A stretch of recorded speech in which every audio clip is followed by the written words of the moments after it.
And we are back. Good evening, folks. I'm Craig Shelton. If you are just now turning on the tube, where the hell you been? I mean, what's the problem?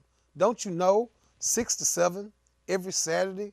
Get it done early. Go pick up the meat, the beer, whatever you got to get, the nachos. Have your butt in the chair by 6 o'clock because me, Big Richard Walker, normally Angelo Lawford, and whatever other guests we have, we're right here talking sports with you for an hour. We only do it with you for an hour. You don't want to be missing half of the dang show. Now, you missed half of the show today. Shame on you.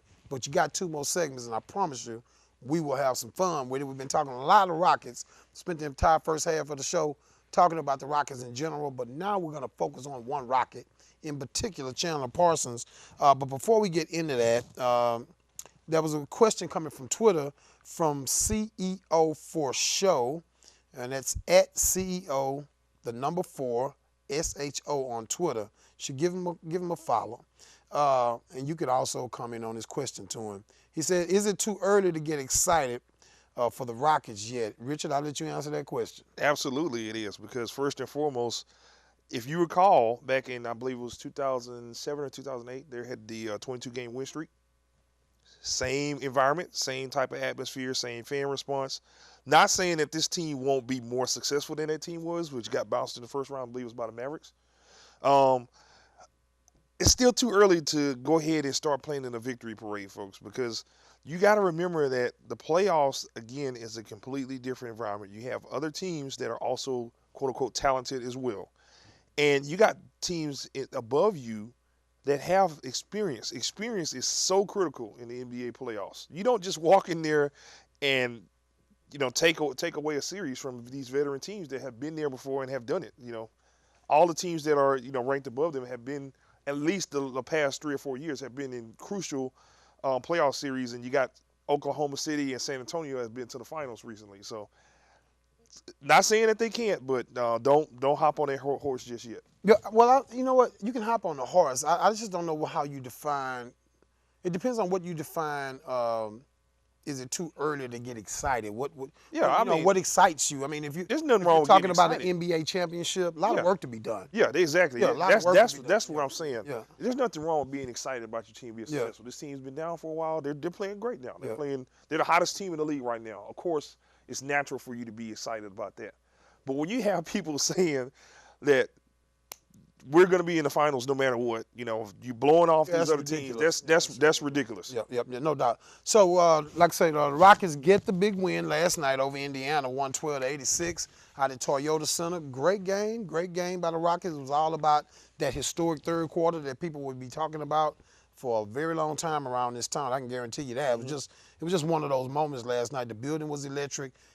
We have not seen Toyota Center like that. It's been a while. I don't even remember any time in the playoffs last year or whatever that it was like that. Not like that, It no. just was unbelievable. A guy that's on my mind today is Chandler Parsons. Finished the game with 11 points, 4 for 12 shooting, a team-high 6 assists, 5 rebounds. Parsons now averaged 7 assists over his last 3 games. And that's the thing about Chandler Parsons. He can go on runs where he shoots the ball, lights out from the 3-point line for a run of games. It may be on the boards for a run of games. It may be rebounds for a run of games. But start talking to me,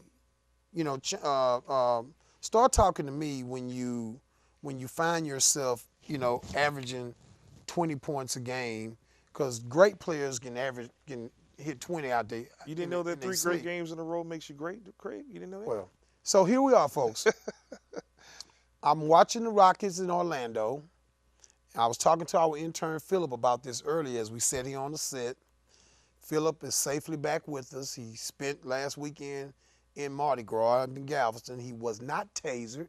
There was not Philip, our intern, on this show being beaten by law enforcement officials in Galveston last week. I just want to say that so you folks can feel good knowing that Philip is here untasered. But we talked about the fact that I was watching the end of the late. It was late in the Orlando game, and Chandler. James Harden drives to the basket. goes to the lane, makes a great shot in the paint on 3 defenders. Mhm. Matt Bullard, former Rocket, who's a part of the Rockets broadcast team, the moment he makes this shot, he says to Bill Warrell, Chandler Parsons made that happen. Now, folks, I know the Rockets try to sell Chandler Parsons on you. Oh. He's a great kid, you know, good in the community, all of that stuff. You know, he's a people use the term glue guy. Wholesome guy. I buy all of that. Yep. I think he's a great player. I want to see him here for 10 years, the whole 9 yards.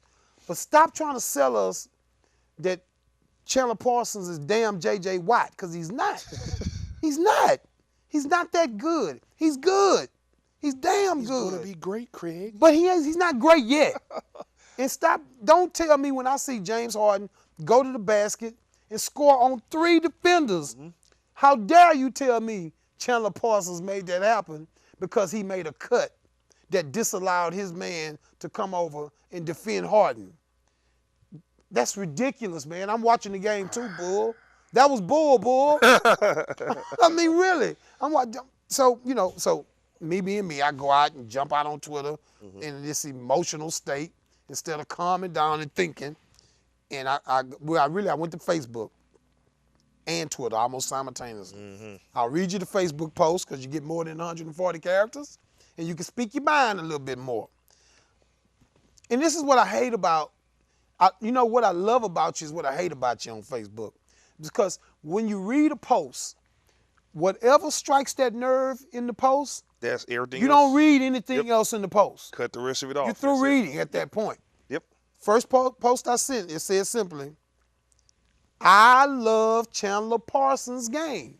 Richard, I started off saying, I love his game. But, folks, I'm tired of the media telling us over and over again how great Chandler Parsons is. They cut you off right there. I love C-Bangs, but damn, example. And then I explained the scenario that I just explained to you folks about Harden driving the lane, scoring on 3 players, and Matt Bullard telling us Chandler Parsons made that happen. Yeah.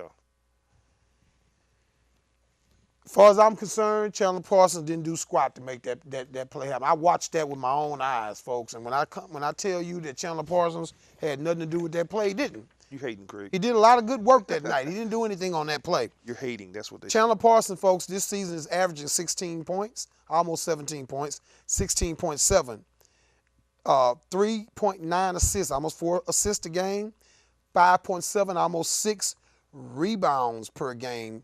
His career average is 13.9, almost 14 points a game.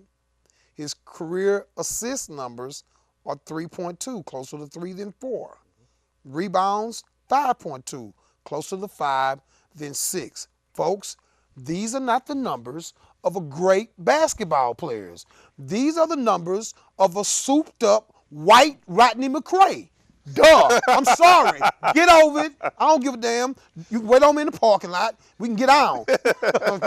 I'm sorry. I don't want to fight, all right? I don't want to fight. But if you try to tell me that Chandler Parsons is somehow Michael Jordan, I'm going to punch you in the face. It's just not happening. He's Chandler freaking Parsons. He's in his 3rd year. Maybe by year 5, he'll be great.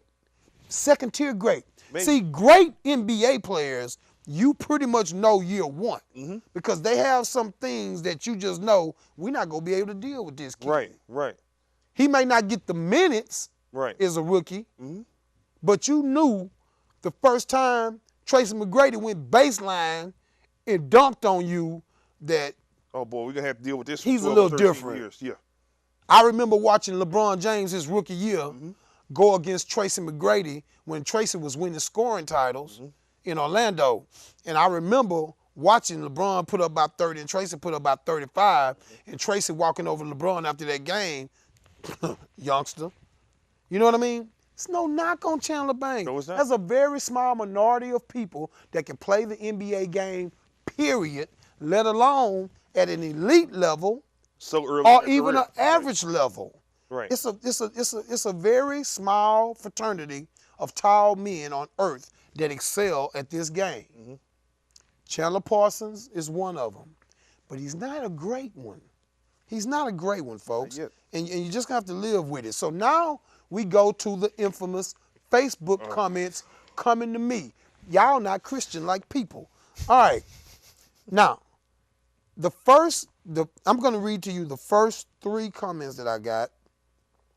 And I'm going to say that these people didn't care. They didn't, no risk value. Mm-hmm. They just spoke their mind. Mm-hmm. The moment the post went up, I got a ding on my phone letting me know I had a notification.